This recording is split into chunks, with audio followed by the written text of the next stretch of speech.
porque ya la hora así lo requiere. Hoy es la última clase. Me parece que Oscar ya les había comentado, el jueves es el parcial. Como les había dicho la otra vez, había que agarrar con pinzas las fechas que estaban en el cronograma porque hicieron lo mismo que con el primer parcial y es adelantarlo. Eh, ¿Qué les iba a comentar? Por suerte, yo como había condensado un par de clases, que en realidad estaba guardando las últimas, nos quedaban como 2 o 3 clases extra eh, para dar algunos temas de filosofía política que habían quedado desenganchados, que técnicamente yo no los doy, pero bueno, como sé que puede pasar esto, ya los tenía guardados. Pero bueno, no los llegamos a ver, quedaron en el tintero.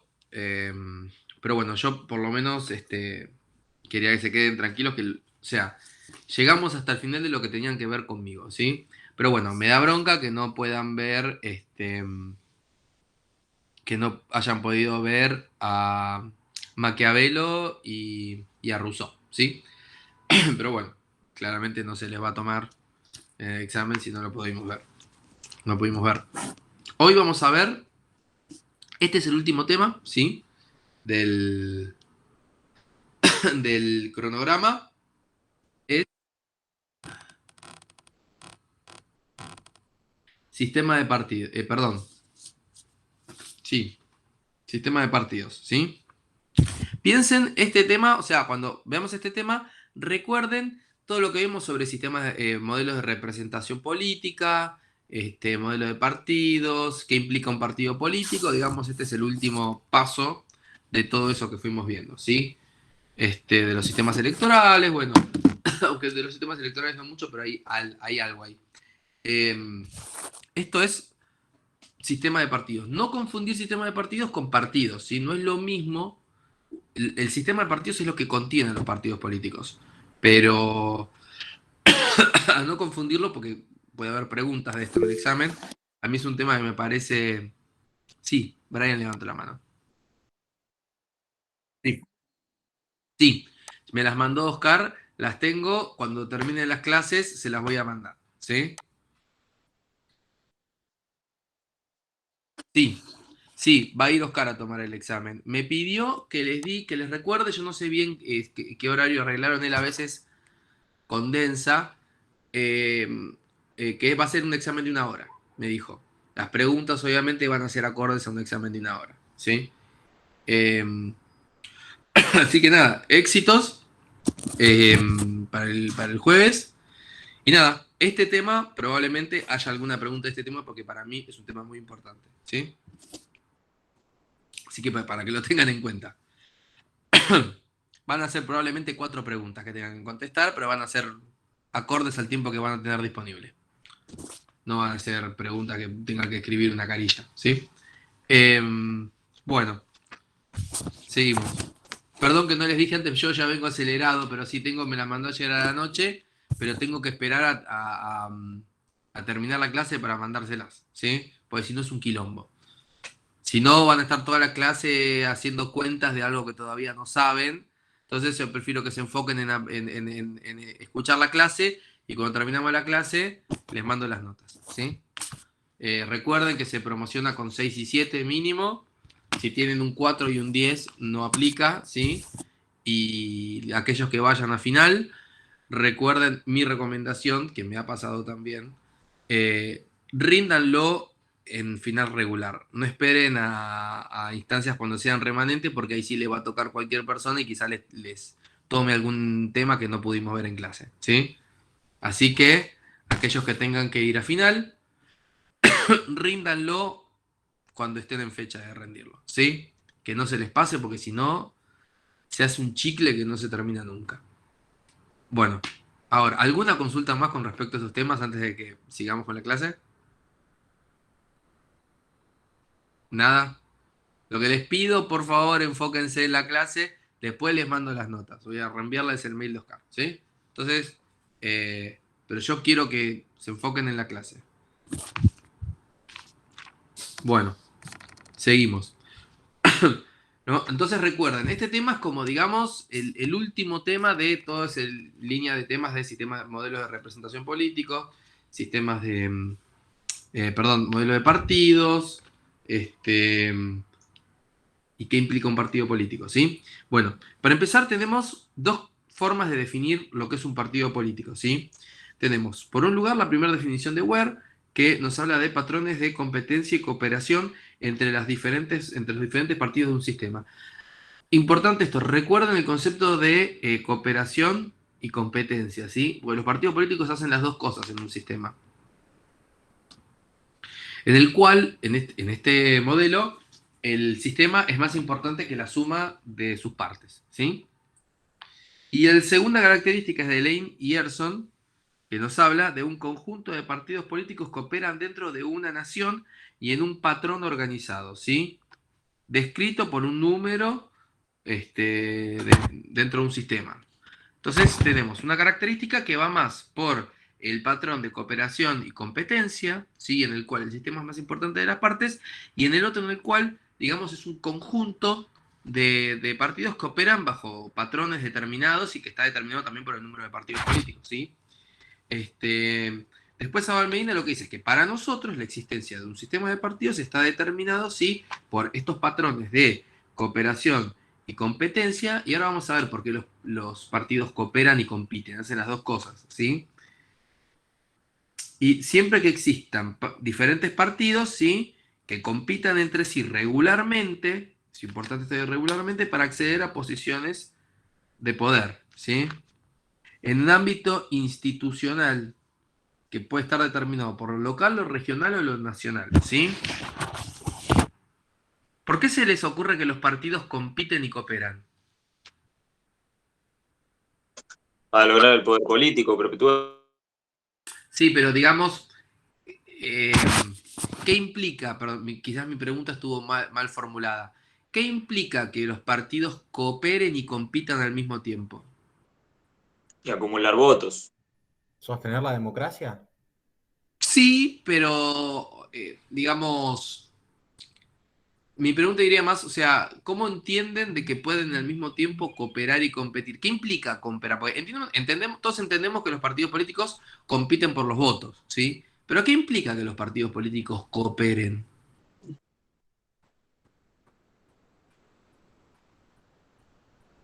Si yo les hago esta pregunta en Son en alianzas. un parcial, ¿alianzas que electorales sería? No, sí, son alianzas electorales, pero ellos lo hacen con el fin de que su bloque sea más poderoso, digamos, Fíjense y llegar al poder. fíjense qué internalizados que tenemos el sistema, que algo tan básico se nos escapa a todos, porque a la comisión anterior también se le escapó este concepto.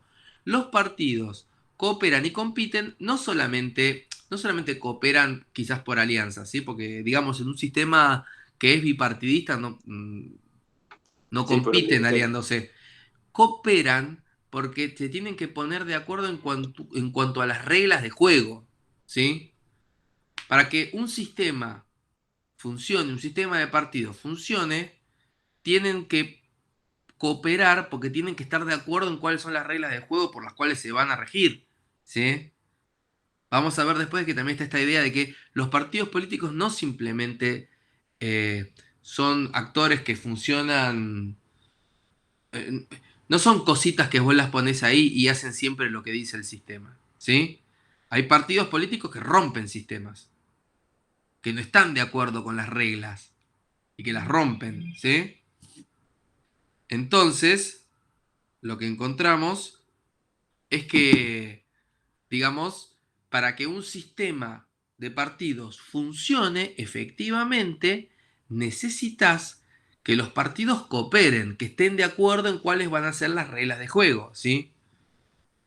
Por eso en un sistema de partidos, los partidos políticos tienen que competir porque compiten por los votos, a veces cooperan porque hacen alianzas, pero eso está dentro de la lógica del sistema, pero además tienen que cooperar para ponerse de acuerdo en cuáles son las reglas de juego, ¿sí?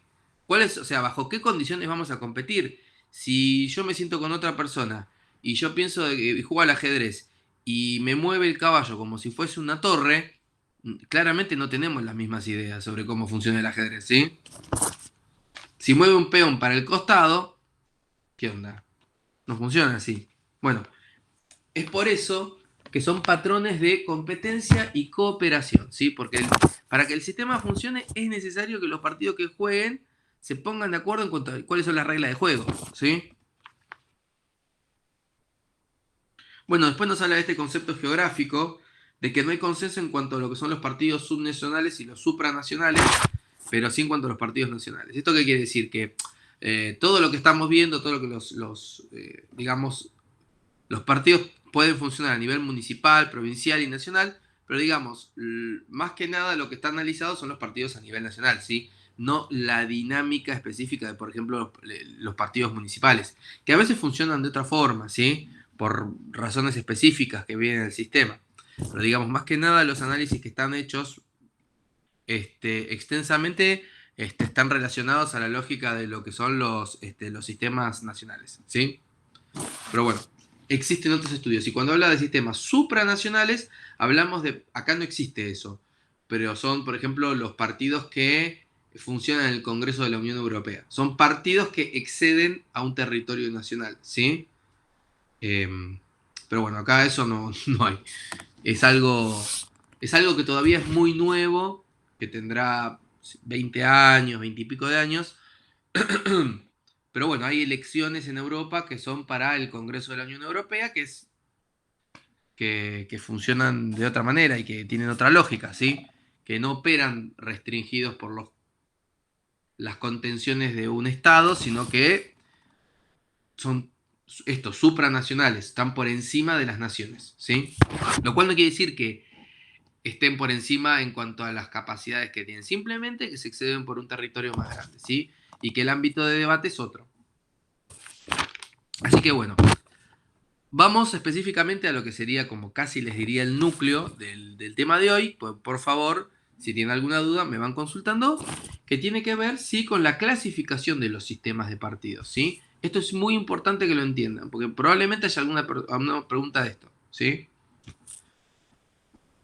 Cuando vamos a clasificar a un sistema de partidos, básicamente tenemos tres criterios fundamentales, ¿sí? Tenemos un criterio numérico, tenemos un criterio que se llama la estructura de conflictos, que lo vamos a ver ahora, y un tercer criterio que tiene que ver la estructura de la competencia, ¿sí? Cuando hablamos del criterio numérico, hablamos probablemente del criterio más importante y el más tradicional, ¿sí? El criterio numérico está relacionado básicamente a esto, al número de partidos, ¿sí? Que van a jugar, pero no es el único criterio a tener en cuenta, ¿sí? Es el criterio predilecto. Tenemos dos autores, ¿sí? Que van a hablar mucho de esto, son Blondel y Duverger, que ya Duverger lo hemos comentado, que es muy importante, es de la década del 50, sin francés, que nos habla del número de número de partidos que juega el sistema electoral, pero más que nada cuando hablamos de partidos relevantes, ¿sí? Porque digamos, un sistema puede tener muchos partidos, pero en realidad lo que nosotros tenemos en cuenta acá es el número de partidos relevantes que hay en un sistema, ¿sí? Ahora van a ver bien esto. Pero bueno, tenemos estas dimensiones que tiene que ver con el criterio numérico, y después Sartori, ¿sí? Que es un autor que también lo hemos visto en otros temas, que es un italiano que escribió de todo, a marchanta, algunas cosas son fantásticas y otras quizás no tanto. Me parece que a mí me habían contado que tenía que ver con el hecho de que él había hecho un contrato que tenía que sacar libros y escribió. Pero por ejemplo, cuando hemos visto un librito chiquitito que está muy bueno, que ya es de la década como del 80, que se llama, creo que se llama el Homo Videns, una cosa así, que es un librito chiquitito de una persona con una cara de televisor, que habla de esto, lo que es cómo la política se ha convertido en un tema de audiencias, como si fuese un programa de televisión, ¿sí? Que esa es una de las cosas que más pegó de él.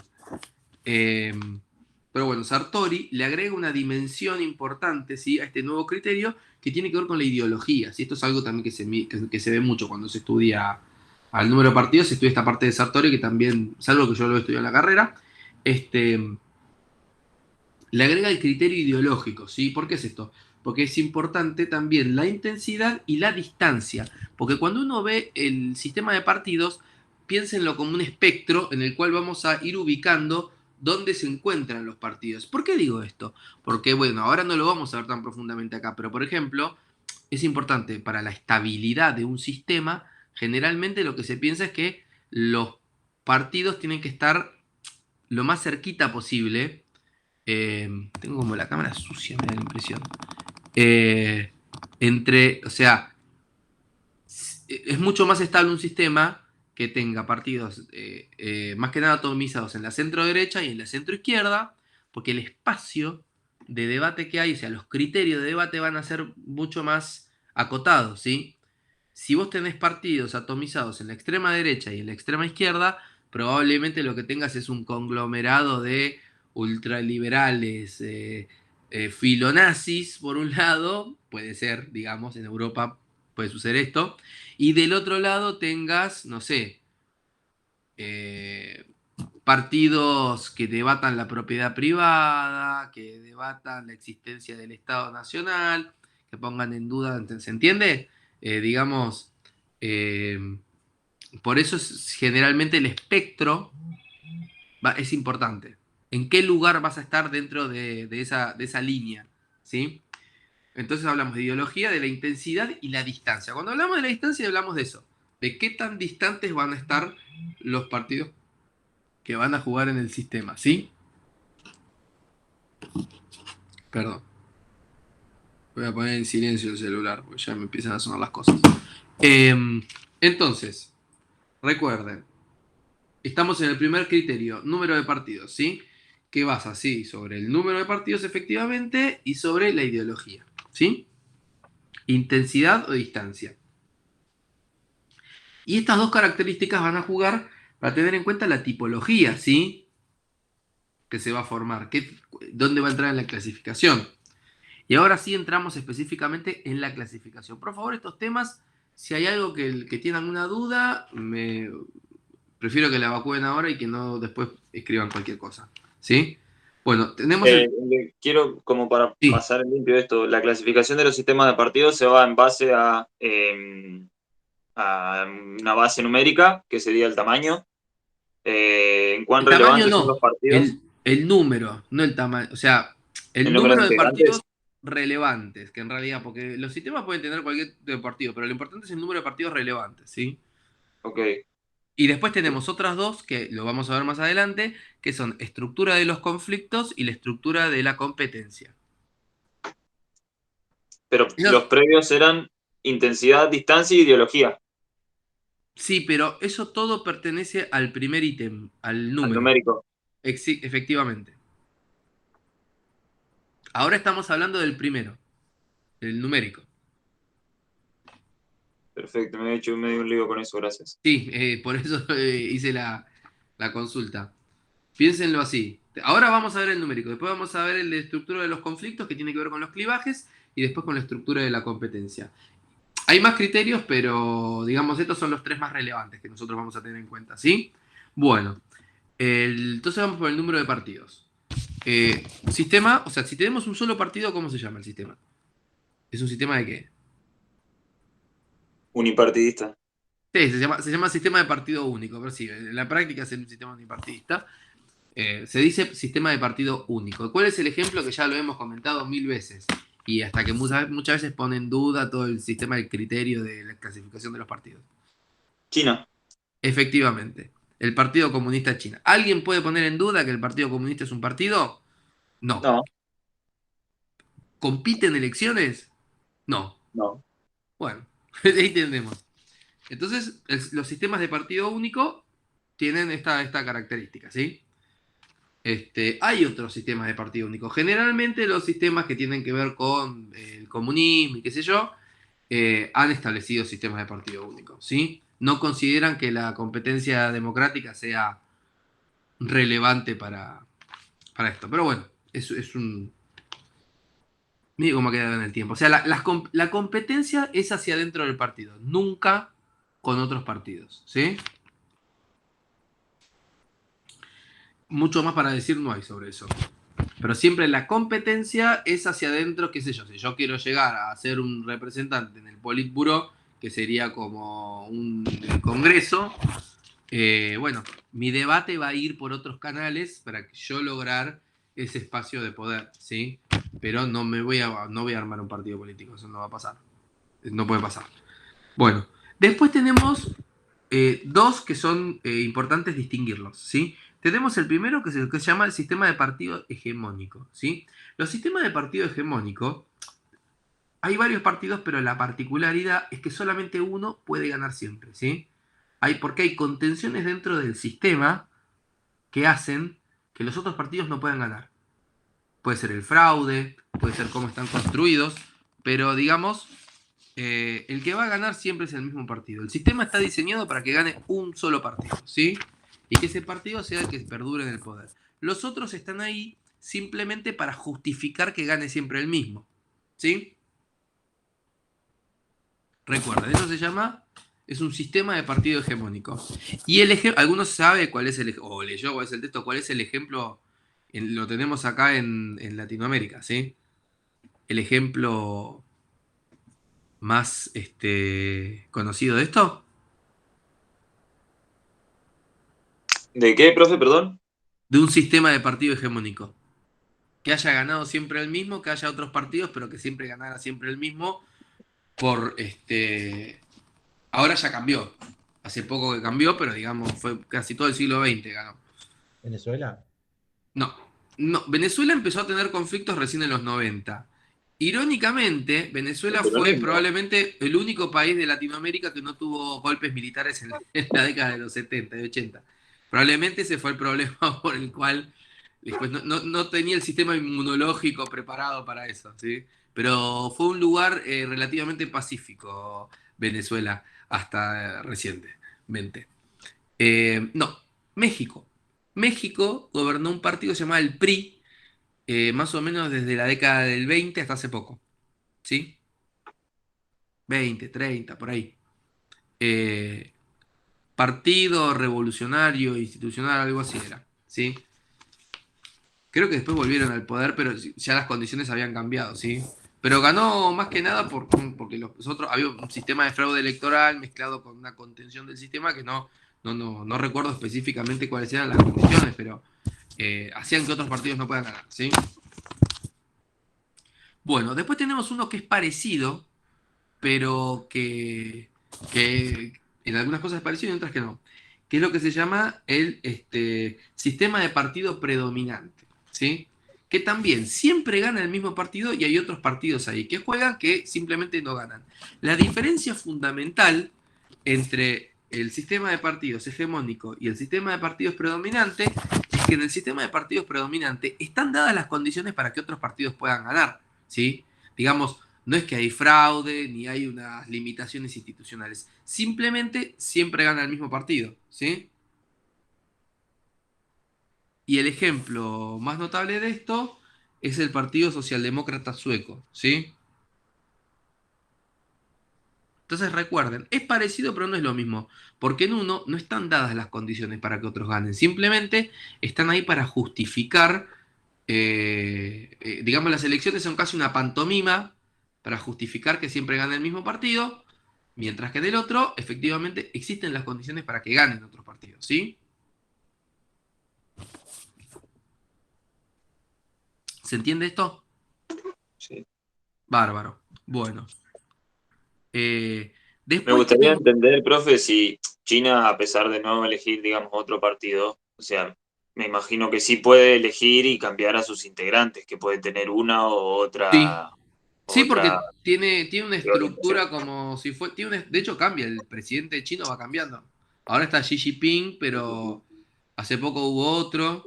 Lo que pasa es que quizás no cambian, no tienen los límites de sus mandatos establecidos de la manera en la que. O sea, que lo tenemos nosotros, no es que quizás tiene 4 años y no puede volver, ¿sí? Hay que ver cuáles son las condiciones para que un presidente chino se perpetúe en el tiempo. No conozco el caso en particular, o sea, sé que Xi Jinping está teniendo muchos problemas porque frente al que estaba antes, que no recuerdo ahora cómo se llamaba, eh, a ver si lo podemos buscar, digamos que está como trata de tener un plan de Xi Jinping eterno. Digamos, Zheng pero Qinggong, ese, Zheng Qinggong. no recuerdo, a ver. Ah, no, Wen Xiaobao, primer ministro, Ben ese. Xiaobao, puede ser ese, sí. O Hu Jintao, no sé. Bueno, hay que buscar porque sinceramente no recuerdo. Ahora es Xi Jinping. que siempre tiene todo un tema, hasta prohibió el dibujo de Winnie the Pooh porque dicen que se parece. Hay todo un drama con eso. A ver, acá. Hu Jintao me sale, el 2002 al 2012. Yo recuerdo. A ver. Qué raro. No sé, sí, no lo puedo encontrar bien acá. Bueno, pero digamos, tienen una especie de elecciones ellos Sí, internas sí, y sí. de voto. No sé Sí, si es popular, es popular. efectivamente, Wu Jintao, pero fíjate cómo estuvo 10 años, ¿sí? Sí. Más o menos. O sea, lo que tienen que hacer es renovar el cargo. Pero es un sistema, como si fuese un sistema parlamentario, lo único que es otro tipo de parlamento porque la manera en la que llegan al poder es diferente, ¿sí? Eh, Deng Xiaoping, me acuerdo acá también. Lo que pasa es que hubo. ¿Por qué no aparece acá Deng Xiaoping? Bueno, no importa. Eh, que ese fue importante también, que estuvo hace poco. Eh,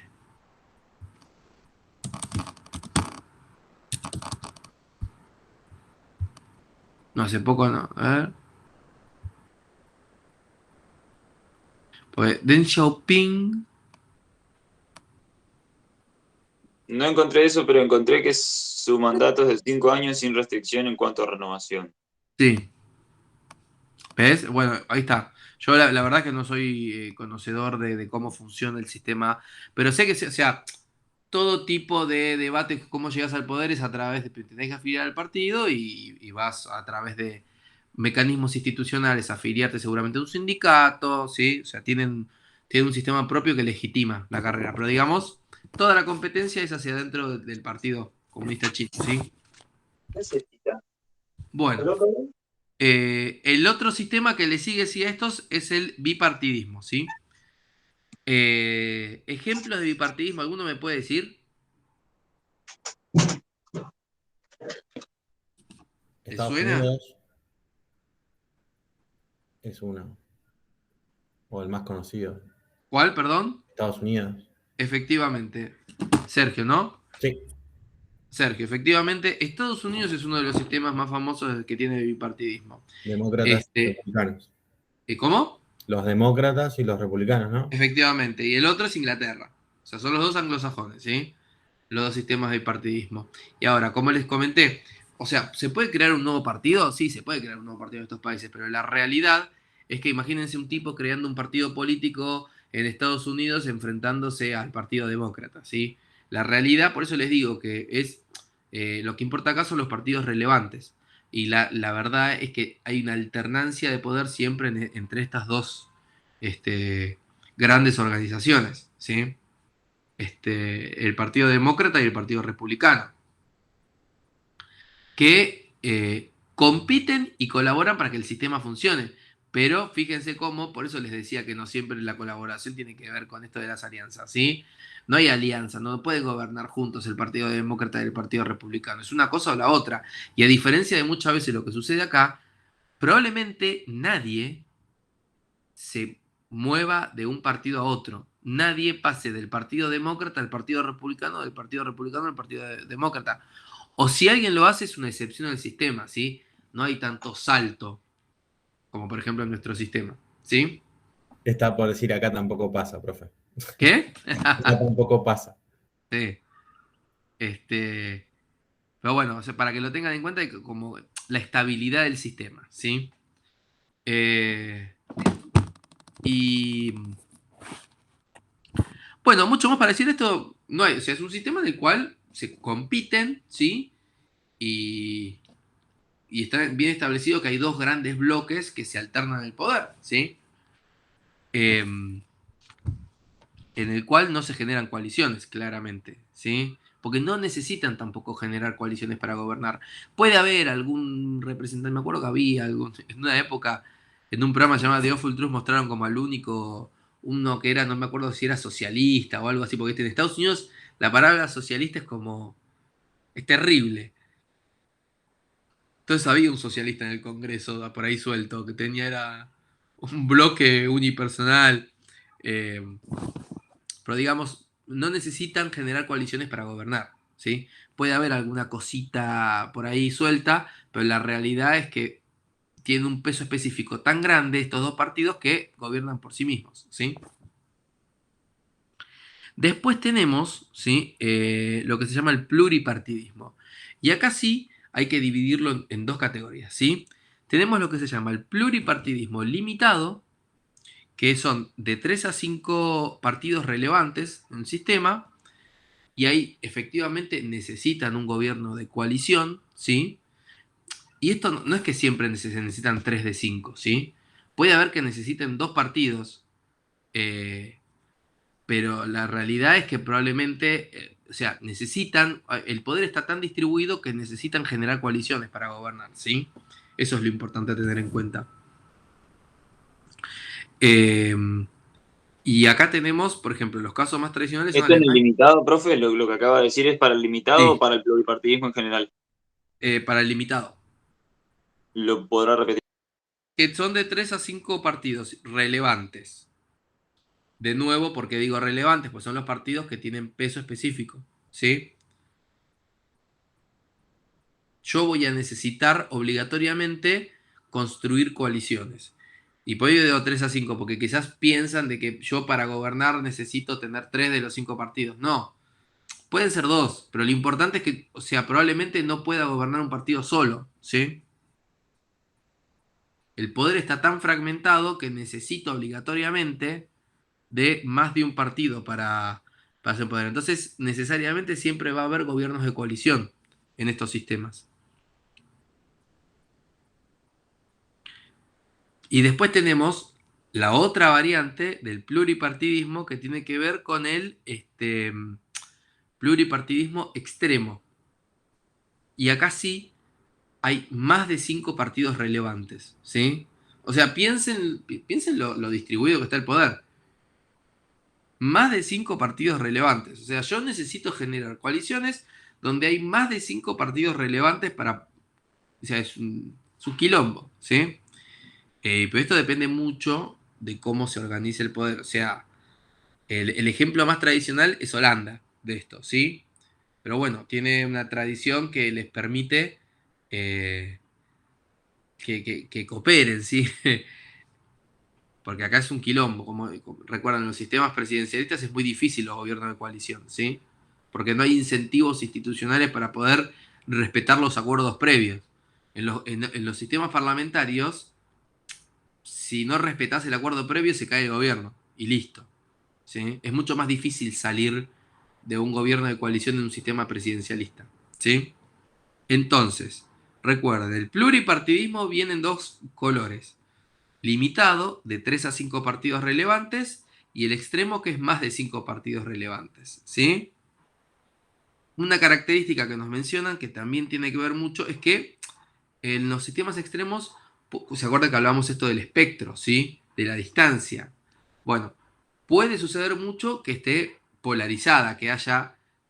No, que no puede pasar que no estén todos los más de 5 partidos en la centro derecha o en la centro izquierda. Puede ser que tiendan a los extremos, ¿sí? Que los partidos que terminan siendo relevantes sean de extrema derecha y de extrema izquierda, ¿sí? Es una característica que puede suceder en los sistemas de polarización extrema, ¿sí?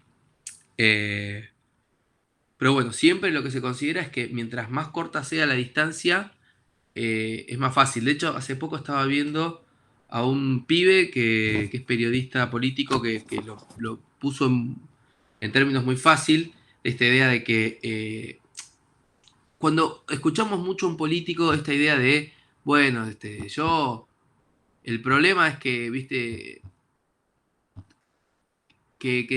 generar acuerdos está mal visto a veces con sectores de la oposición. Si uno es gobierno o es oposición, qué sé yo, se critica desde los sectores extremos. Pero generalmente lo que se entiende en los sistemas donde se generan acuerdos es, si uno está acá y el otro está acá y se busca este acuerdo de acá, si yo soy gobierno y acuerdo, estoy acá más cerca. Si yo sigo siendo gobierno y la gente avala que yo pude gobernar, porque gobernar es el arte de lo posible, ¿sí? La política es el arte de lo posible. Yo necesito generar acuerdos y esto recuérdenlo cuando van a votar, si aquellos que te dicen, no, porque no, con esto no hay que... Un político tiene que gobernar para todos, ¿sí? Tiene que generar acuerdos para todos. Si llego a este punto medio, después la distancia es más corta para poder acordar. Y el que gobierna va a haber ganado porque se acercó, se arrimó a esa posición, ¿sí? Entonces, y si la gente avala este acuerdo que yo hice, la distancia va a ser todavía más corta. Entonces, quizás aquel que genera acuerdo y triunfa y gana, va a tener más capacidad para gobernar y va a tener un espacio más chiquito en el cual va a poder hacer que su posición sea cada vez más relevante, ¿sí? ¿Se entiende? Por eso es importante. A veces los discursos que van a que no hay que generar acuerdos con ciertos sectores, bueno, o sea, la realidad es que la política, esto sin ponerle ningún interés, o sea, no es que les digo yo voten a alguien, sino les digo cómo opera la política, ¿sí? La política necesariamente opera con acuerdos, porque si no es imposible, si no cada uno se encierra en su burbuja y no se hace nada, ¿sí? Entonces es importante entender de que la política opera con acuerdos, ¿sí? Bueno, eh, por eso, por ¿Y ejemplo, qué el sé, sistema extremo cómo gobierna, profe? Porque, digamos, cuando el sistema extremo no quiera imponer algo, los demás no se lo van a poner. y se cae el gobierno. Y tiene que haber un nuevo, y si tiene que barajar de nuevo. Recordá, Sebastián, que en los sistemas parlamentarios no es tan dramático que se caiga un gobierno. O sea que es el más volátil de O todos. sea, si yo te tengo que decir, el sistema de pluripartidista limitado es más estable que el sistema pluripartidista extremo. No todos los sistemas que sean pluripartidistas extremos tienen por qué ser volátiles. Hay que ver dónde están distribuidos los actores, ¿sí? Tenemos sistemas que sí efectivamente son pluripartidistas, son extremos y son volátiles. Italia es el ejemplo más notable de esto, ¿sí? Pero a veces los sistemas parlamentarios, al tener tan institucionalizado el hecho de que se caiga un gobierno, no es como en un sistema presidencialista que vuela todo por los aires y tenemos que barajar y dar de nuevo como si nada. No, quizás las personas que se recambian en el gobierno no son tantas. O sea, esto está muy estudiado por un politólogo que se llama Alcántara Sáez, que es español, que habla mucho de, este, bueno, estudia mucho lo que es Latinoamérica y habla, por ejemplo, habla mucho que una variable importante para explicar cómo funcionan los sistemas o la estabilidad de sistemas es la cantidad de personas que se reemplazan en cada gobierno, ¿sí? Y lo que nos dice es que, por ejemplo, los países nórdicos eh, em, se puede llegar a cambiar solamente 150 personas. O sea, pierde un partido, gana otro, se reemplazan solamente 150 personas. ¿Sí? Piensen todo lo que es la movida institucional de toda la gente que ingresa y que sale, por ejemplo, cuando acá cambia un gobierno. ¿Sí? A ver, un segundito, ¿sí?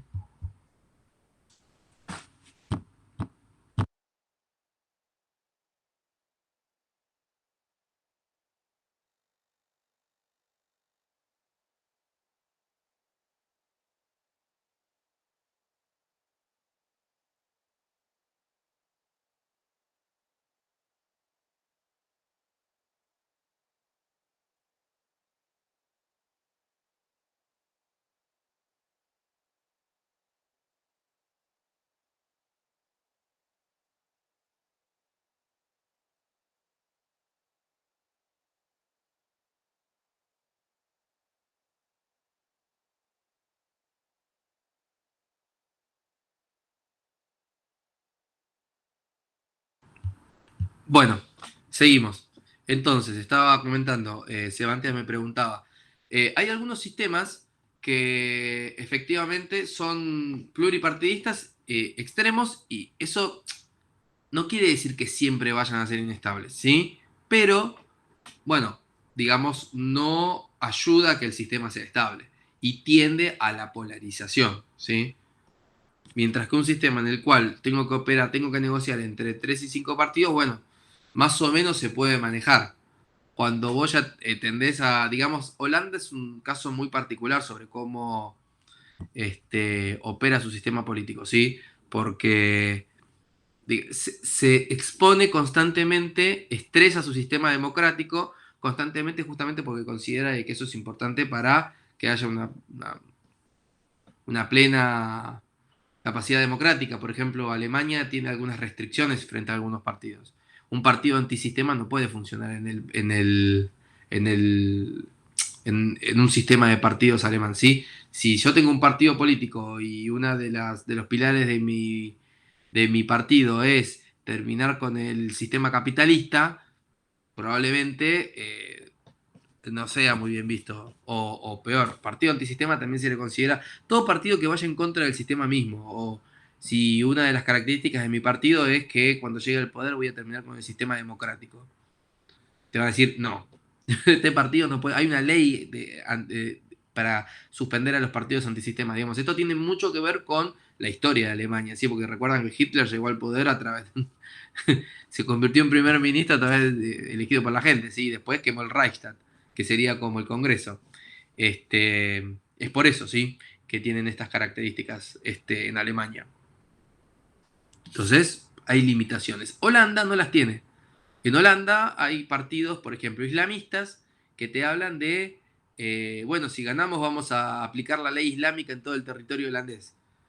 Te dirían, no, en otro país esto no, Holanda te dice, no, dale. O sea, que el sistema decida, así que la gente decida qué es lo que va a suceder. Claro, te lo Eh, deja postular, pero después decide el pueblo. Te deja Claro, pero además proponerlo. es una manera de fortalecer el sistema, porque es como un sistema inmunológico, viste que vos, qué sé yo, si te expones a la gripe es más probable que después la próxima vez te ataque menos, probablemente, ¿sí? Es una manera de que el sistema sea fuerte porque vos lo estresás a través de esto, ¿sí? Me acuerdo, hay un pensador que no está muy bien visto en los círculos académicos, que se llama Slavoj Žižek, que fue novio de Lady Gaga en un momento el chabón. Es un tipo grande, ¿viste?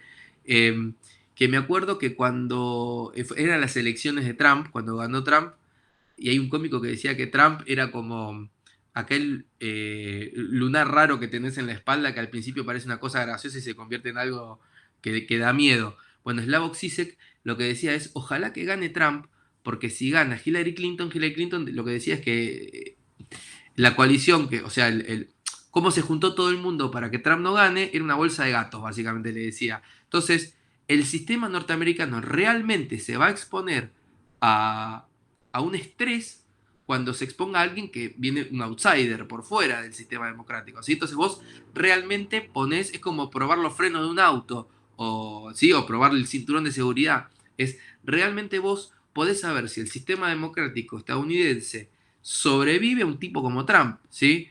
O sea, porque es como, no sé si alguien se dedica a sistemas, viste, que a veces contratan hackers para ver cómo te pueden romper el sistema para después construir nuevas barreras que lo hagan menos permeable, ¿sí? Bueno, es lo mismo. Entonces hay sistemas que tienen la costumbre de estresarse a propósito para eso, ¿sí? Bueno, veo la hora, en cualquier momento me va a cerrar la reunión, así que les propongo que en vez de que se me corte sola, que cerremos el primer link y abramos el segundo, así podemos ver los otros dos características, ¿sí? Criterios de clasificación. Así que lo Mejor. cierro y lo vuelvo a abrir. Dale.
Bueno, estaba esperando a que entrara alguien más, pero me quedaron 3 personas nomás. ¿Desaparecieron el resto? Había un par más. Dios. Bueno, espero que en algún momento vuelvan a ingresar. Em, entonces, vamos con la segunda, el segundo criterio que tiene que ver con la estructura de conflictos, ¿sí? Cuando hablamos de la estructura de conflictos, hablamos básicamente de lo que se llaman clivajes, ¿sí? Clivajes es un término que está Perdón, profe, lo interrumpo un segundo. Sí, Ahora estructura de conflicto es otro ítem de efectivamente. la enumeración que No, antes era numérico. claro, el primer criterio es el numérico. El segundo es la estructura de conflictos.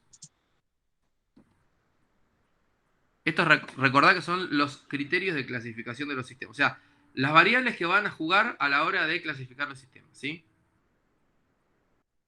Bueno, eh, la estructura de Sí. conflictos sociales también va a ser un determinante sobre cómo se van a constituir, ¿sí? Los sistemas de partidos. Más que nada vamos a hablar de algo que se llaman clivajes, ¿sí? Creo que clivajes es un término derivado de la geometría o algo así que son como puntos de tensión o fracturas, ¿sí? Básicamente, cuando nosotros hablamos de clivajes hablamos de fracturas, ¿sí? Eh, es como cuando vos agarrás algo y haces así y lo partís, ¿sí? Bueno, el punto en el cual se parte. Eh, lo que hablamos es, bueno, esto, perdón, es que me fui y tengo que volver. Básicamente cuando hablamos de la estructura de conflictos hablamos de dos autores que se llaman Lipset y Rockan, ¿sí? Y que lo que nos dicen es que los sistemas de partidos, ¿sí? Son productos, o sea, los sistemas, ¿sí? No los partidos, los sistemas de partidos son producto de los conflictos y fracturas sociales que se dieron en un momento determinado, ¿sí? Las sociedades generaron fracturas y conflictos, se partieron en ciertos momentos y esto dio lugar a una estructura de conflictos que eventualmente dio lugar, ¿sí? A nuevos, o sea, una reorganización social, o sea, la gente, una vez que se fracturan estas cosas, se empieza a ir para un lado determinados y eso eventualmente hace de que se conformen nuevos conflictos y que se organicen políticamente de una manera determinada, ¿sí? ¿Es muy enroscado lo que dije o se entiende? Es como que se genera una ruptura en base a un conflicto. De esa ruptura se generan dos rupturas que van a generar No, cuatro conflictos, algo así, no. exponencial. Primero vamos a hablar los cuatro clivajes. Hay líneas, son comunes denominadores en todas las culturas occidentales, ¿sí? En toda la cultura occidental, Pero que, fragmentan la sociedad, que fragmentan la porque sociedad, justo está ¿sí? escribiendo esas joyas. Y cuando se los diga van a ver que esto acá Argentina aplica claramente y probablemente aplique a todos los países de la región, a todos los países de Europa y todos los países de América, ¿sí? Que es Occidente.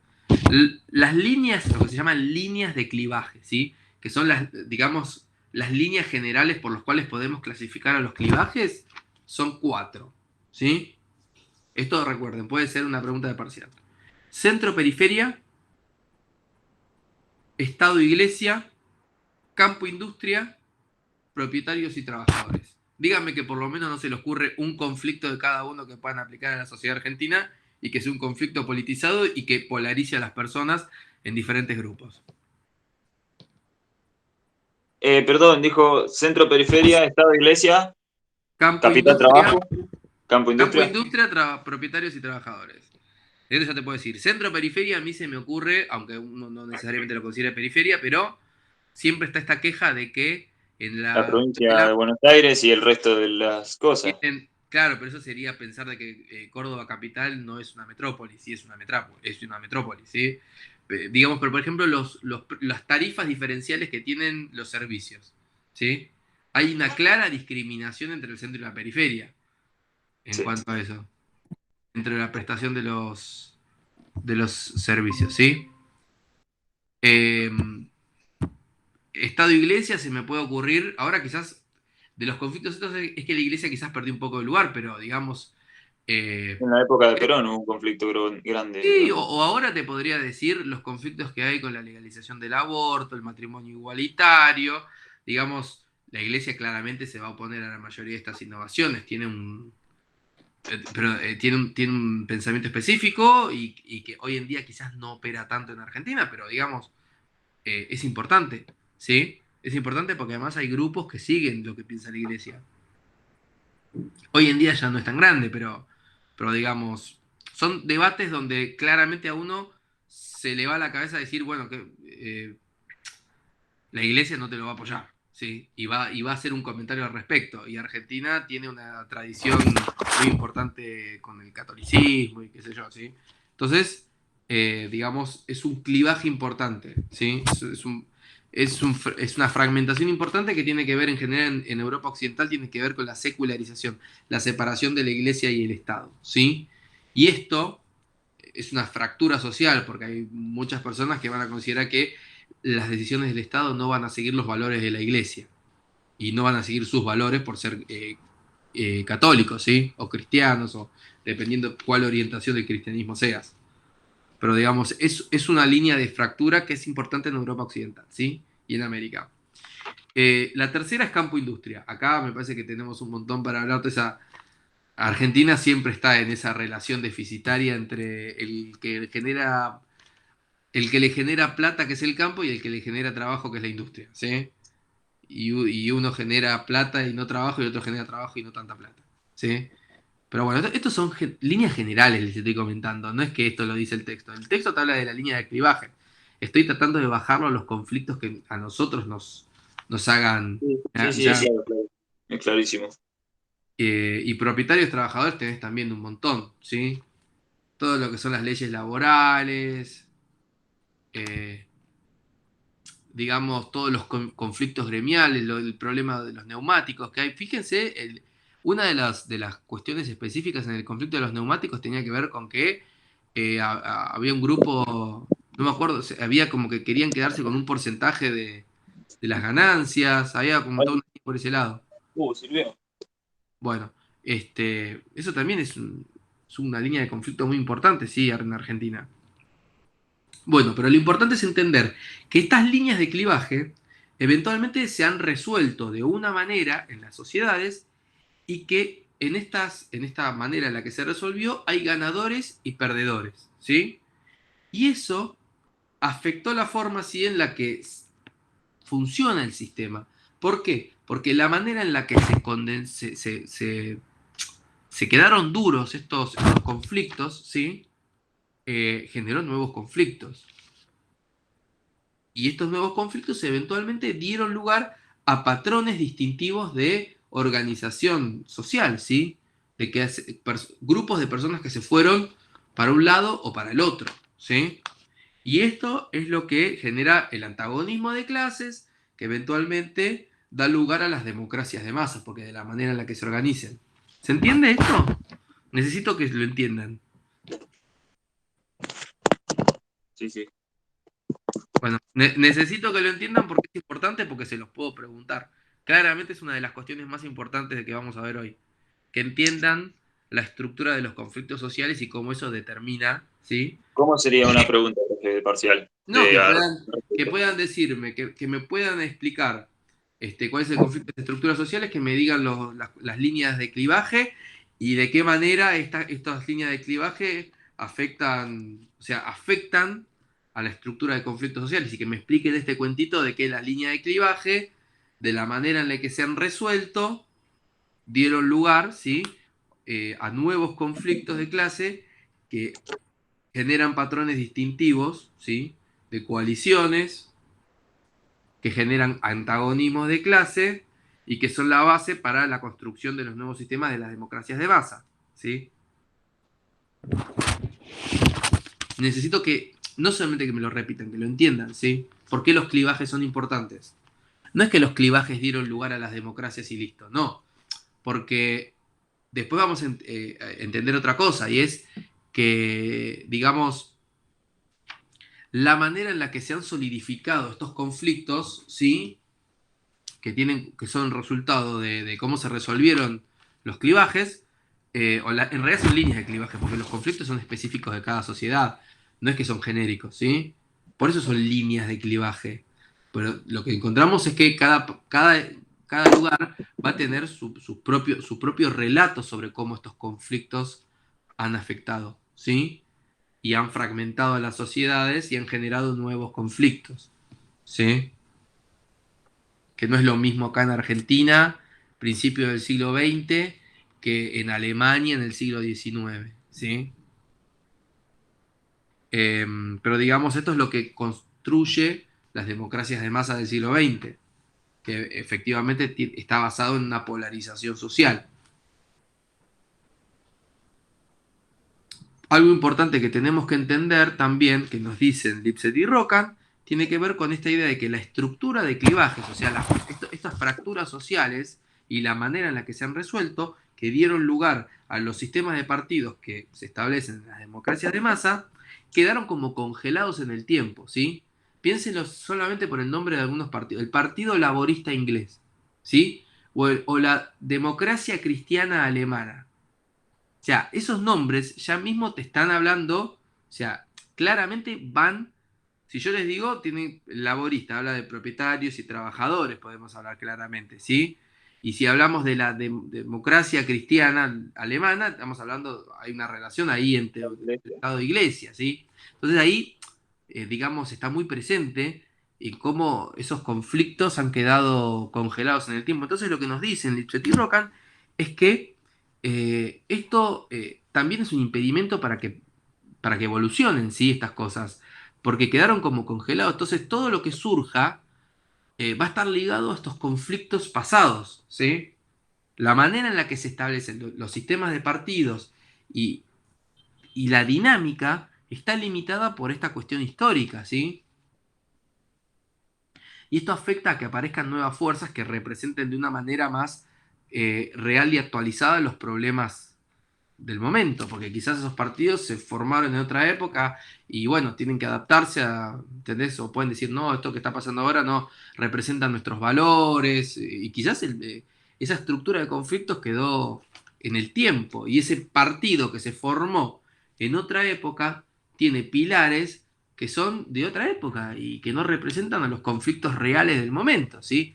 Vos hablas de un partido de los trabajadores, y quizás los trabajadores no son igual, digo, nuestra sociedad está muy atrasada en muchas cosas, pero digamos, en el primer mundo no es lo mismo un partido que fue fundado por un sindicato de trabajadores que trabajaba en una fábrica, en una mina de carbón, que hoy en día quizás es un oficinista, ¿sí? Los conflictos, hay algunas cosas que serán iguales y otras que son diferentes, ¿sí? Pero se entiende, la crítica es que estas estructuras congelan los conflictos en el tiempo y que hacen que sea muy difícil que surjan nuevas fuerzas que tengan una representación más genuina del momento, ¿sí? Y es por eso que nos dice que los partidos políticos no son simplemente actores que juegan dentro de un sistema político, sino que en muchos casos son, digamos, suena redundante decir, actores activos. Son, son grupos que tienen una función activa, que también, digamos, no son solamente objetos, sino que son sujetos de esta relación, ¿sí?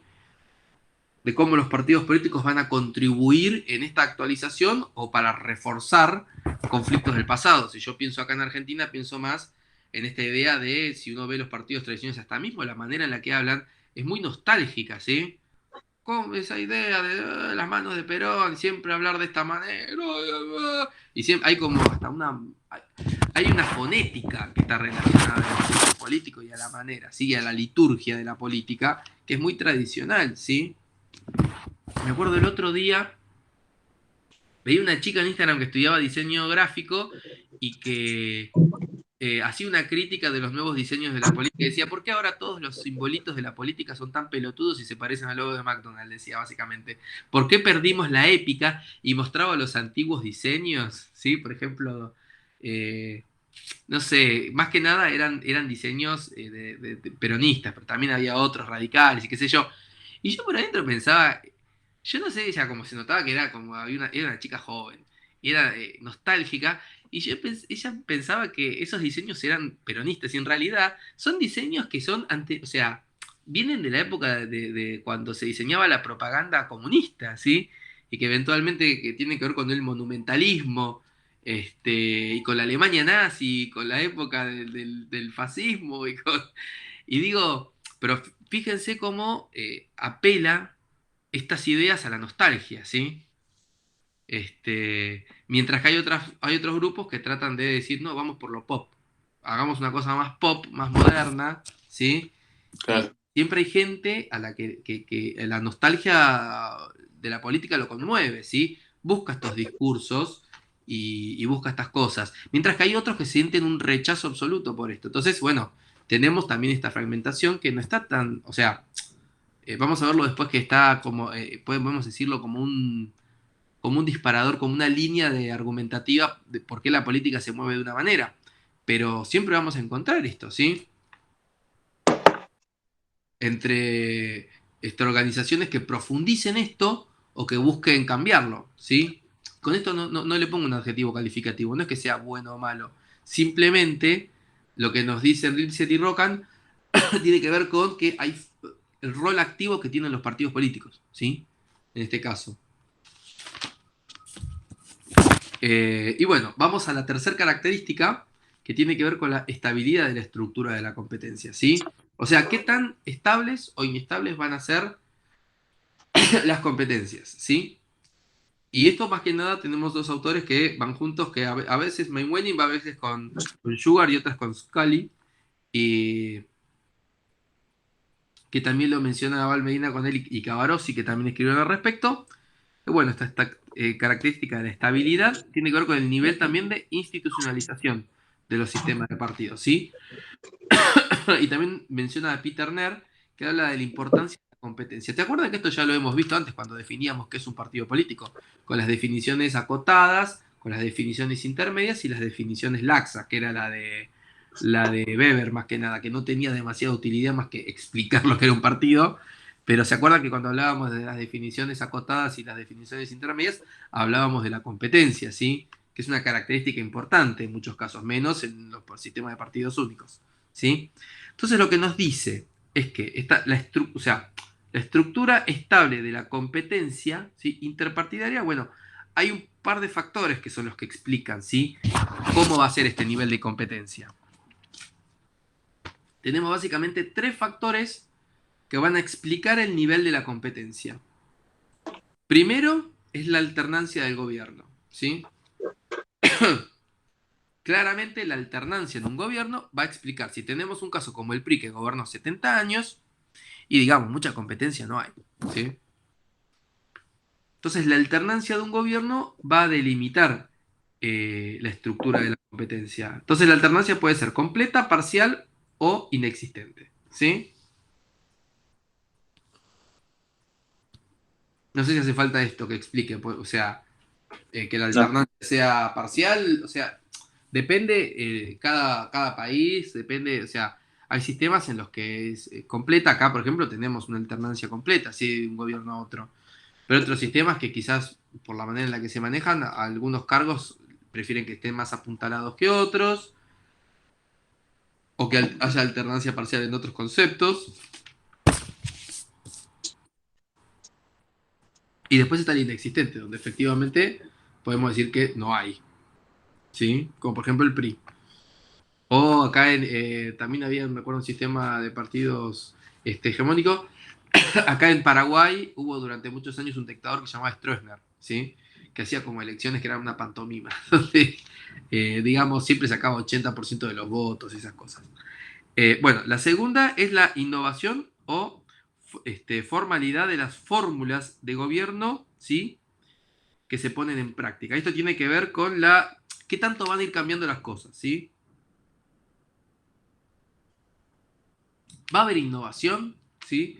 En el sistema, no solamente en las fórmulas que van a gobernar, ¿sí? Sino en las cosas que se ponen en práctica. ¿Va a haber un cambio genuino?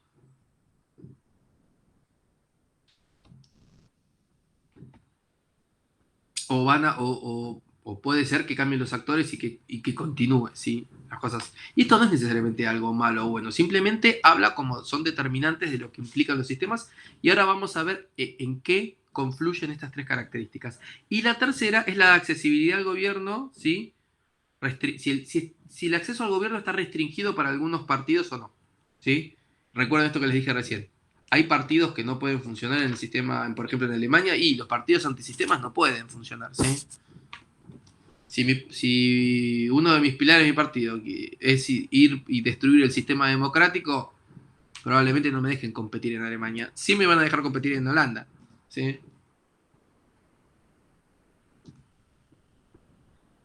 Así que recuerden, los factores relevantes para explicar la estructura de la competencia son tres.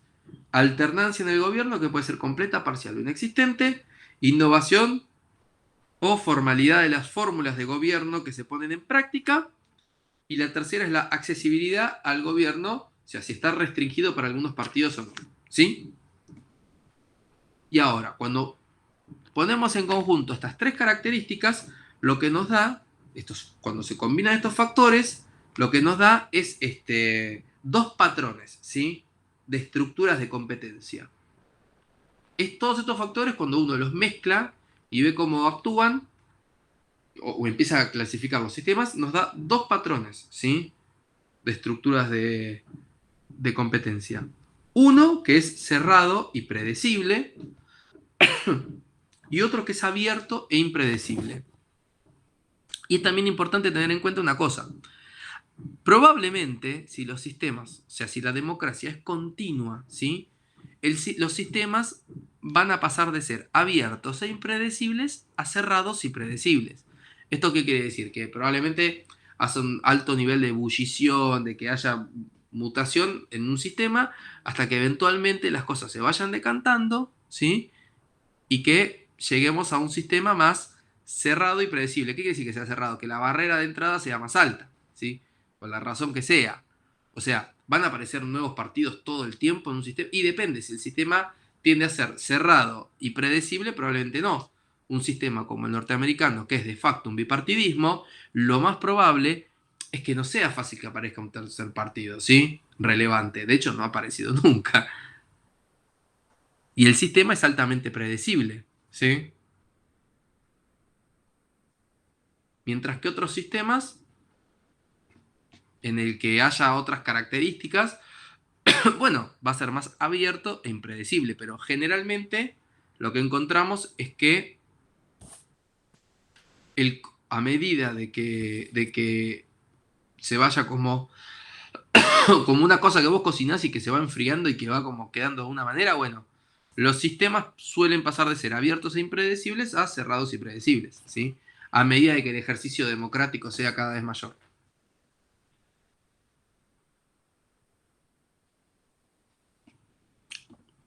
Con esto, ¿alguien lo entiende? ¿Alguien le quedó alguna duda? Bueno, espero que esto quiera decir que lo entendieron. Después, lo que nos comenta es que existen otros, digamos, no son los únicos, las únicas dimensiones de análisis estas, pero digamos son las más importantes.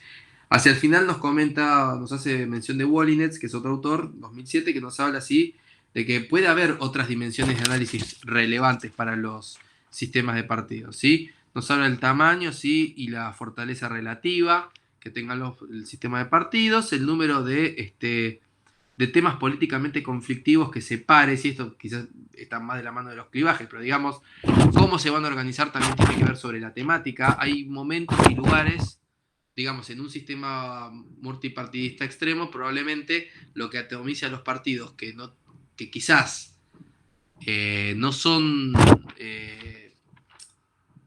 que haya temas específicos que los organice. ¿Se entiende? No quiero confundirlos, por eso quiero acotar algo. Hay sistemas en los cuales hay constantes, pero hay sistemas en los cuales la manera en la que se agrupen va a depender del tema, ¿sí? Va a depender de un momento u otro. Por esto habla el número de temas políticamente relevantes que separe, ¿sí? a los partidos. Otra es efectivamente la distancia entre los programas, ¿sí? Que tengan de gobierno uno y otro, que es también importante a ver cuáles son las medidas que se quieren tomar y que las comparen y que vean, che, mira, yo estoy más con esto, otra cosa, ¿sí? Que tengan en cuenta. Y bueno, y la última tiene que ver con la voluntad de trabajar, ¿sí? En el gobierno de otro. Por ejemplo, en un sistema, esto probablemente tenga mucho que ver con los gobiernos de coalición, si en los sistemas multipartidistas. ¿Qué voluntad tiene un partido antisistema de meter a un funcionario? Medio como que sos un vendido, ¿sí? Rompo el sistema o nada. por ejemplo, ¿sí? Bueno, ¿qué nivel voy a tener yo de poder negociar, ¿sí? ¿Qué es el sistema? Va a tener que negociar. Esto tiene que ver mucho con esta estructura de cooperación y competencia, ¿sí? Pero bueno, es simplemente para comentarles de que existen otras dimensiones de análisis. Acá hacemos referencia sobre las tres más importantes, pero digamos es un universo enorme de dimensiones de análisis. Siempre, ¿y esto qué va? Cuando alguien hace un paper de esto, ¿sí? No puede tomar estas tres dimensiones nada más, sino que va a tomar un filtro. Y el filtro puede ser la agenda política, ¿sí? Hay mucha gente que se dedica a esto. Eh, yo me acuerdo, había un pibe que hablaba hace más de 10 años que hablaba de los gobiernos de coalición, que venía hablando, hinchando con los gobiernos de coalición y cómo se iban a construir los gobiernos. O sea, claramente en todos los países, digamos, los sistemas presidencialistas también van hacia gobiernos de coalición. Y el problema, les digo, no es que vayan hacia gobiernos de coalición, es cómo se institucionalizan los gobiernos de coalición en los sistemas presidencialistas. Porque hay un claro conflicto de intereses, porque, como recuerdan, en los sistemas presidencialistas, winner takes all. ¿Sí? Entonces, bueno, las agendas son importantes sobre cómo se va a distribuir el poder. ¿Sí? Bueno, también nos habla de esto, de más dimensiones, todas estas dimensiones van son dimensiones de análisis para la estabilidad, ¿sí? Del sistema de la competencia. Van a ser más o menos competitivos, dependiendo de cómo analicemos estas diferencias. Pero algo que nos comentas al final tiene que ver con esta idea de o sea, el nivel de sincronización que tengan. ¿Se acuerdan cuando hablamos de los clivajes recién? Bueno, lo que nos dice es que mientras que los sistemas de partidos tengan más relación con la gente, ¿sí? O sea, estén más en contacto y en sincronía con los problemas actuales de la gente, bueno, el sistema va a tener mayor calidad democrática, ¿sí? Porque va a representar más los intereses de los sistemas, de las personas, ¿sí? Entonces hay sistemas que quizás se aíslan un poco en sus discursos y otros que no tanto. Pero bueno, esto habla de la calidad democrática, ¿sí? Estas dimensiones van a tener que ver con los apartados que estén, ¿sí? También nos habla de sistemas en que se crean partidos para elecciones. Hay partidos que efectivamente se crean para elecciones específicas y después, digamos, les es imposible gobernar. Esto está pasando mucho en Latinoamérica últimamente, ¿sí? Aparecen personajes políticos, no hablo específicamente de Argentina, ¿eh? Es una realidad regional. ¿Sí? Así como en otro momento hubo mucho análisis sobre cómo se reemplazaron los golpes de Estado por el juicio político en la región, que tiene una cantidad exorbitante de juicios políticos. ¿Sí?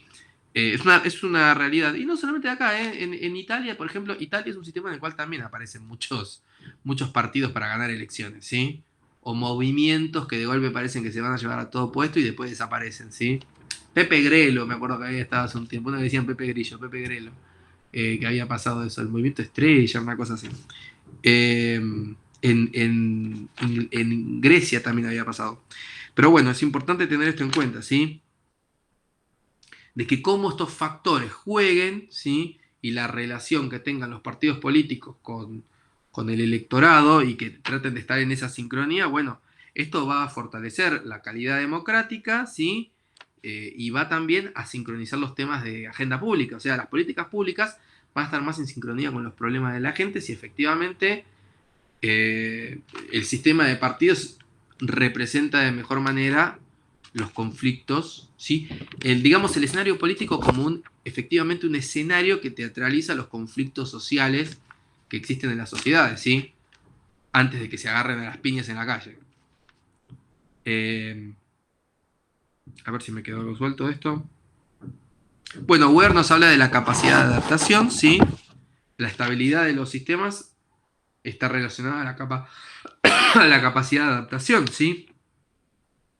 O sea, si un sistema solamente representa una estructura, a un solo clivaje o una estructura específica de clivaje, y después estas cosas cambian, digamos, el sistema va a estar más disonante, ¿sí? Por eso es esa idea de que les digo de que Los sistemas funcionan bien cuando representan los conflictos genuinos que existen en ese momento en las sociedades. Y los desafíos del sistema político como sistema está relacionado a esa capacidad de poder ser permeable a los problemas genuinos, ¿sí? ¿Qué sé yo?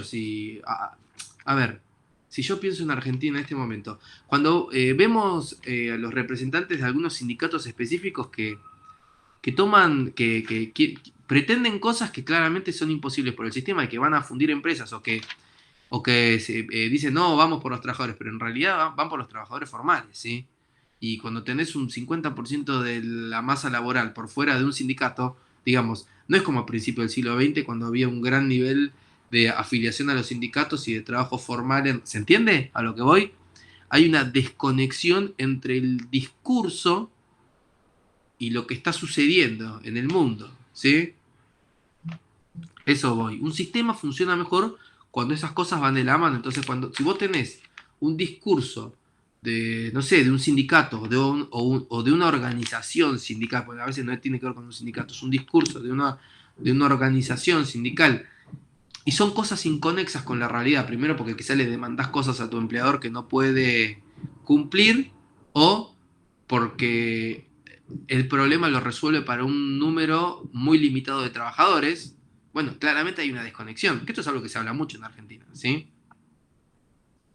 Eso yo no, porque quizás uno a veces tiene miedo de ofender a alguien, pero lo hablo en términos sin ningún tinte de descalificar, sino de explicar por qué muchas veces se critican a ciertos sectores que no están encontrando cómo vincularse porque claramente hay un problema genuino que tiene que ver con el trabajo informal, ¿sí?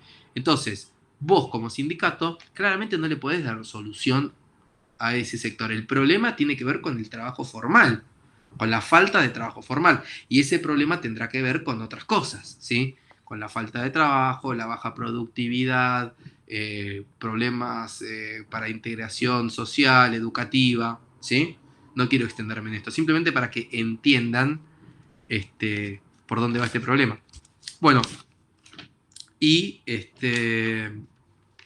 vamos a ir a un último tema que tiene que ver con, bueno, un temita que me quedó colgado, y es que cuando habla de los cambios de los sistemas, lo que nos dicen Abal Medina es que los sistemas pueden cambiar y mantener a los mismos actores, a los mismos partidos, o puede cambiar los partidos y mantenerse en el mismo sistema. Pueden suceder cualquiera de las dos cosas, ¿sí? Eso depende de cada sistema. Y bueno, hacia el final lo que encontramos es, para condensar un poco todo esto que estuvimos viendo, lo que llama los determinantes de los sistemas de partido. ¿Y esto qué tiene que ver? Es 4 líneas argumentativas por las cuales que le van a dar preponderancia a algunas de estas cosas que fuimos viendo, ¿sí? Entonces, básicamente tiene que ver con esta idea de qué factores influyen y cuál es el peso específico de cada uno de estos factores en que si los sistemas se adaptan o no, ¿sí? O sea, se adaptan o no y el peso específico que tienen cada una de estas características. Entonces tenemos 4 determinantes de los sistemas de partidos, ¿sí? Que tienen que ver con la competencia, una línea que es sociológica, una institucionalista y una partidista. Cuando hablamos de la competencia, básicamente el autor que habla de esto es Downs, ¿sí? Que lo que nos dice es que básicamente lo que va a determinar cómo se adapte a un sistema, cómo se adapte un sistema político, tiene que ver con los votos. Lisa y llanamente. Lo que nos va a decir Downs es que los partidos se van a ubicar donde estén los votos, ¿sí? Es esta idea que estuvimos viendo de, por ejemplo, el epítome de esto es el partido Atrapa Todo. Es un partido que adapta sus discursos, ¿sí? Y su imagen a lo que la gente quiere ver. ¿Por qué? Porque lo primero que tiene que hacer un partido es que lo voten. Si no, medio como que no tiene capacidad de acción, ¿sí? Si un partido no lo vota a nadie, no tiene sentido. Bueno, entonces tenemos esta línea argumentativa de que los sistemas se van a ir configurando en base a los votos. Entonces, qué sé yo, si el electorado le gusta, no sé, hombres mayores fuertes, y bueno, digamos, los discursos van a ir por ese lado, y qué sé yo, hay países que son más machistas. O mismo, qué sé yo, pienso en Rusia. En Rusia, más allá de lo que le guste o no a Putin, la realidad es que es un país profundamente homófobo, ¿sí? Y genera políticas públicas que van en contra de la libertad de la expresión de las preferencias sexuales personales, ¿sí? Al punto de que si ven a dos personas del mismo sexo besándose en la calle, los pueden meter presos. Y que hay propaganda, o sea, propaganda, hay, digamos, sí, porque es propaganda, es político. Cuando algún grupo quiere como, che, está bueno, no es malo que te guste una persona del mismo sexo, eso está mal visto y hasta el grupo que lo haga puede ir preso. O sea, es realmente, tiene un problema muy grande en cuanto a esas cuestiones Rusia. Pero eso también tiene que ver probablemente con el electorado, ¿sí? Cuando vos tenés una población que vota, que, o sea, quizás si Putin hace lo contrario, no lo vota nadie, ¿sí? Bueno, igualmente el sistema democrático en Rusia es como, está en duda. Entonces, pero digamos, para que lo tengan en cuenta porque es un caso extremo, ¿sí? Pero bueno, ese sería un caso. Por ejemplo, otro, que es, miren que lo voy a decir, es menos polémico. Estados Unidos con el tema de las armas, ¿sí? Piensen los políticos, o sea, hay sectores que son profundamente pro armas y sectores que son profundamente anti armas, pero la realidad es que la aportación de armas es lo común, ¿sí? En Estados Unidos. Digamos, yo tengo un primo que se mudó hace un par de años y ya estaba pensando en comprarse un arma para protegerse y cuando me dijo que arma se quería proteger, un rifle de asalto. Yo digo, ¿qué es un rifle? ¿Qué haces comprándote esto? Pero esto lo usas, no, porque es una cosa así, una como la que tiene Bernie, que es como un Rambo, es una locura. Pero bueno, es algo que está normalizado. A mí me parece una locura. Encima se llama AR y sigo Assault Rifles. Es el rifle de asalto. Vos necesitas en tu casa para protegerte un rifle de asalto. Es una locura. Pero bueno, Pero digamos, si se va a proteger, te protege bien, ya que está. termina, estadísticamente la cosa termina funcionando al revés. Sí, sí, es Claro. verdad. Pero bueno, es un tema que claramente, qué sé yo, si vos sos un republicano y te declaras anti-armas, probablemente no te vote nadie. Entonces, claramente la explicación competitiva de los votos van a hacer que vos efectivamente te pongas de un lado, ¿sí? O que, por ejemplo, si pensás de una manera y estés ahí, no lo digas, eso. Bueno, la segunda línea tiene que ver con la sociológica, ¿sí? Que son de Lipset y Rockham, que habla de las mutaciones en los sistemas, las articulaciones, las combinaciones de los grupos sociales y la estructura de los conflictos y estos clivajes, ¿sí? Los sistemas de partidos, efectivamente, van a adaptarse a estos clivajes, ¿sí? Y la manera en la que se agrupen las personas y las organizaciones sociales van a estar ligadas a estos clivajes, ¿sí? Esto también es algo que en Argentina es muy determinante, ¿sí? Sobre todo en las organizaciones sociales.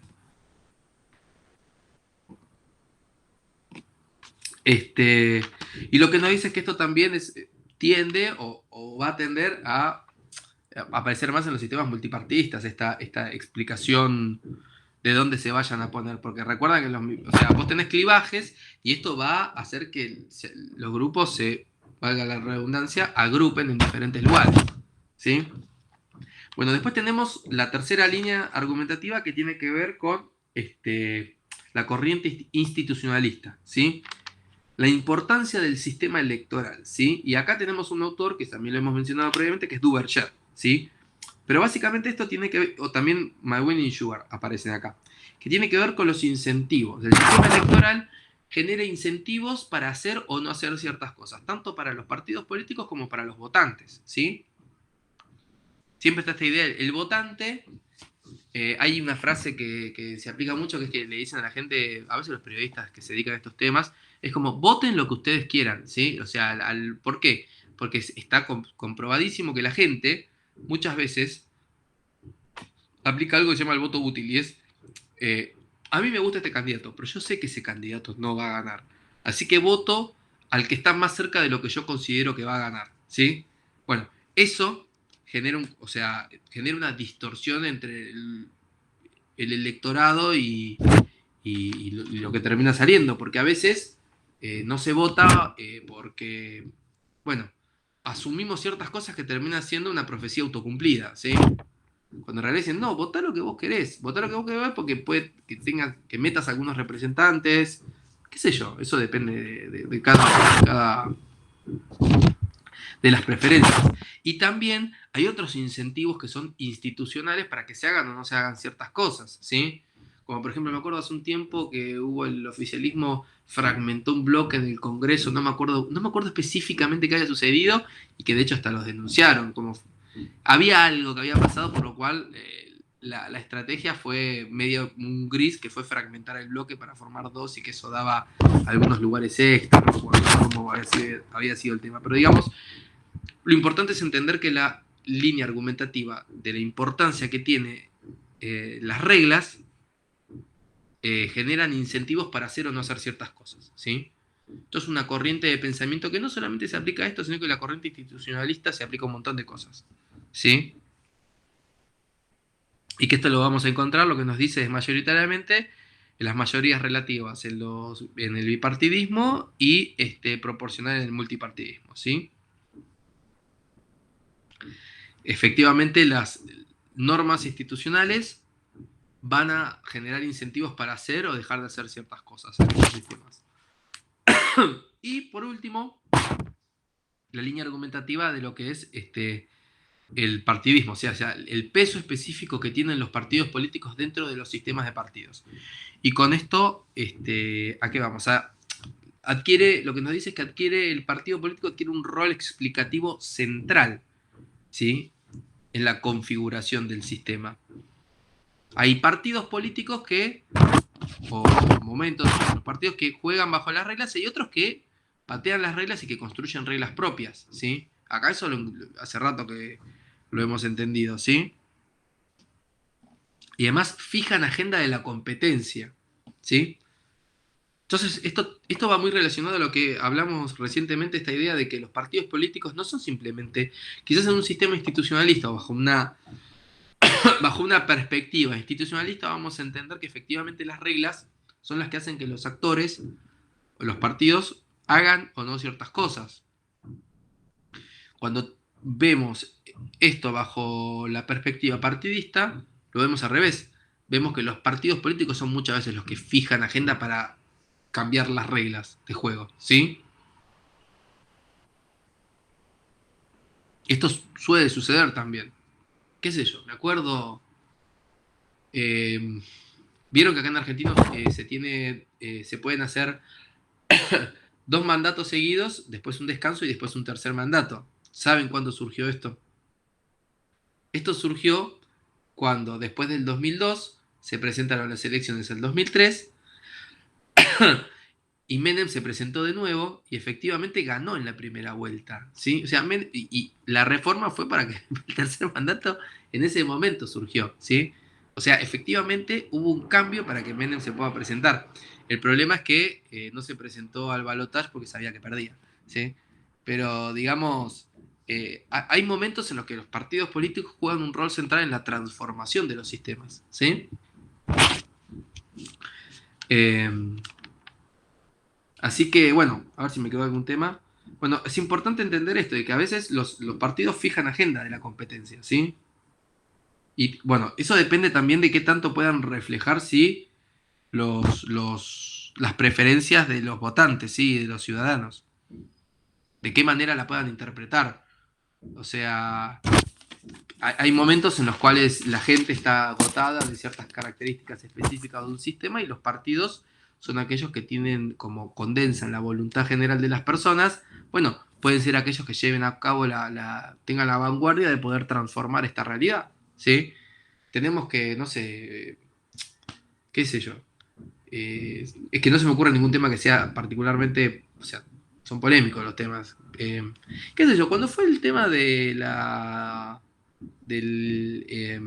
matrimonio igualitario, ¿sí? Del aborto es un poco más complicado, pero por ejemplo, el matrimonio igualitario, la mayoría de la gente estaba de acuerdo. La verdad que no era un problema, un conflicto más allá de ciertos grupos atomizados. O sea, y ahí el Estado fue el que tradujo esa voluntad en una transformación del sistema, ¿sí? Que claramente no tuvo demasiados inconvenientes en la práctica, ¿sí? Más allá de algunos grupos extremistas, efectivamente, que tienen una visión específica sobre el tema. Pero digamos, si me preguntan a mí, no sé si decir un preconcepto o algo así, digamos, en general, transversalmente, el matrimonio igualitario no es algo en lo que estuviese más allá de algunos grupos, no sé, religiosos muy específicos, no hubo gran oposición al tema, ¿sí? Pero bueno, y ahí fue un momento en el cual un grupo específico entendió que era una transformación que se podía llevar a cabo porque era el momento político para hacerlo, ¿sí? En el cual ibas a tener el apoyo para hacerlo. Y transformó el sistema, porque era algo que antes no se podía decir, que ahora se puede hacer, ¿sí? El matrimonio igualitario. Hasta había, ¿se acuerdan que había un debate sobre llamarlo unión civil, si tenía que llamarse matrimonio? Quizás el debate estaba ahí, no si hacerlo o no hacerlo, sino el estatus que le dabas, ¿sí? Pero bueno, con esto terminamos, ¿sí? Este es el último tema, así que ya lo hemos resuelto. ¿Tienen alguna consulta al respecto? No una consulta, profe, me gustaría saber si podemos hacer tipo un repaso de los temas que van para el parcial. Bueno, a ver, yo les puedo dar un repaso de los temas que vieron conmigo, que O van sea, para... del nombre, de los ¿Sí? temas, ¿no? Sí, sí, sí, de lo que vimos con ustedes. Bueno, conmigo vieron modelos de representación política, ¿sí? ¿Se acuerdan? Que Sí. tenía que ver con esto que les había comentado previamente, los modelos de representación política tienen que ver con lo que eran eh, siglo XIX, ay, perdón, de una tos, siglo XIX, que después se traduce el modelo parlamentario, ¿sí? De cómo se daban los acuerdos, se daba, generalmente había un trazado de distritos uninominales, había un criterio de representación que tenía que ver con el notable del pueblo, ¿sí? ¿Se acuerdan que estas cosas van de la mano? Distrito uninominal, hay un solo representante y era el notable del pueblo, ¿sí? Había esta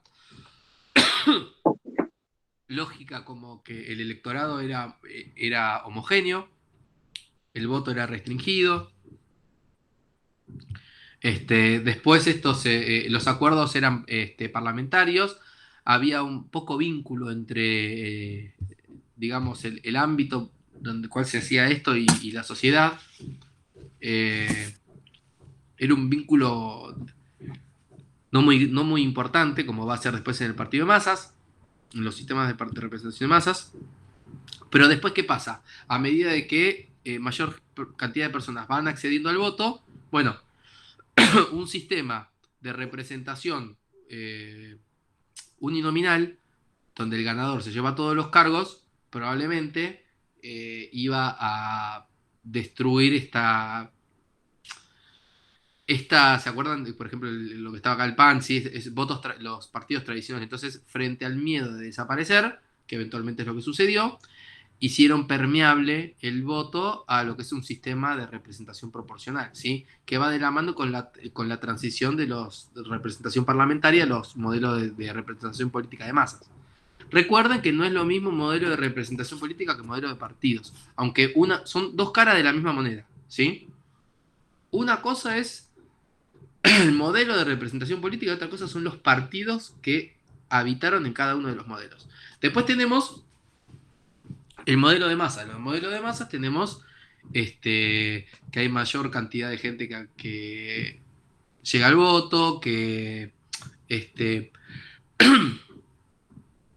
que tiene que, digamos, los partidos solicitan mucho más esfuerzo por parte de las personas, pero a cambio le dan muchas más cosas. ¿Sí? Es un momento de muchas conquistas sociales en las cuales había muchos peldaños por subir, ¿sí? En cuanto, ¿se acuerdan, qué sé yo, en la época en la que se adquiere el aguinaldo, vacaciones pagas, los derechos de los trabajadores? Hay gran expansión de los derechos de los trabajadores, no solamente acá, sino en el siglo XX en general, ¿sí?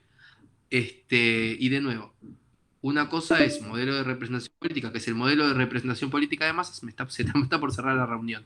Y otra es los partidos de masa específicamente, ¿sí? Y después llegamos al tercer tiempo que tiene que ver con lo que son representación más moderno, que tiene que ver con los partidos profesional electoral, que son estos partidos que se especifican en ganar votos, ¿sí? Y se acuerdan que los partidos muchas veces se muestran de una manera, pero hacia adentro son de otras. Esa es una de las características. Como así, como muy por sobre esos dos temas. Y ahí ya cerré modelo de representación política y modelo que, por ejemplo, recuerden que la teleaudiencia, los medios de comunicación tenían mucho que ver con esto, ¿sí? Después, otro tema que vimos presidencialismo y semipresidencialismo, ¿sí? Eso también lo hemos visto, ¿se acuerdan? Que vimos las características específicas históricas por las cuales surge el presidencialismo y cuáles son las características, por ejemplo, que lo separa del parlamentarismo, ¿sí? De este conflicto de la legitimidad dual que tiene el presidencialismo, porque lo votan tanto, votan parlamentarios por un lado y votan, o sea, diputados y senadores, y se vota presidente por otro, y los dos pueden entrar en conflicto y los dos tienen la legitimidad del pueblo. ¿Se acuerdan esta idea de que no se pueden, principio republicano, el principio divisorio del poder, el sistema de checks and balances, eh, y el semipresidencialismo que tenía que ver con esta idea de un gobierno híbrido en el cual adquiría características para fortalecer ciertos... O sea, era un sistema híbrido en el cual se podía parecer más al presidencialismo o al parlamentarismo dependiendo de cómo iba a distribuirse el poder. ¿Sí? Que había nacido en Francia y que también existía en varios países nórdicos. ¿Sí? Después, otro tema que vimos, elementos de los sistemas electorales. ¿Se acuerdan de los elementos de los sistemas electorales? Que tenían que ver con la... bueno, este criterio, si eran un cargo uninominal, plurinominal, criterio de la mayoría, criterio proporcional, el sistema DONT, y los fenómenos que podían surgir, el malapportionment, el gerrymandering, características si eran abiertas, cerradas, las listas, ¿se acuerdan? Si yo podía, digamos, podía elegir, había varios criterios dentro de las listas, si eran abiertas o cerradas, ¿sí? Después,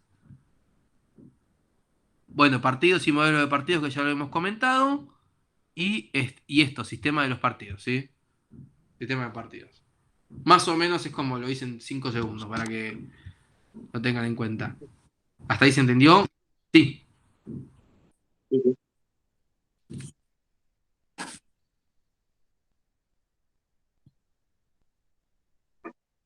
Y bueno, quizás sobre partidos y modelos de representación política de partidos que me puedan decir las tres etapas de los modelos de representación política y que me expliquen los tipos de partidos que están ligados a cada una de ellos, ¿sí? Esa podría ser una. Y otra pregunta podría ser que me expliquen la estructura de clivajes y de cómo eso determinaron la estructura de...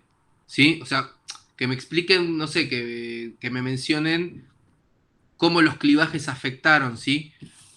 A la estructura de los conflictos, o que me puedan mencionar y explicar el criterio numérico, o que me puedan decir cuáles son los criterios principales para este, que juegan en cómo yo voy a clasificar a los sistemas políticos, los sistemas, sí, electorales, o que me puedan explicar qué es los fenómenos que surgen qué son el malapportionment y el gerrymandering, o que me puedan explicar, o una pregunta puede ser verdadera o falsa de si en un sistema de representación proporcional suelen tener un criterio uninominal, ¿sí? Si eso es verdadero o falso. ¿Te acuerdan que eso lo hemos hablado? ¿Y por qué? O que me expliquen históricamente cuáles eran las dudas a la hora de construir un sistema presidencialista. ¿Se acuerdan que había dos características que había que tener en cuenta, ¿sí? De reemplazar a un tirano por otro o a la tiranía de la mayoría. O reemplazar a un rey por otro o a la tiranía de la mayoría.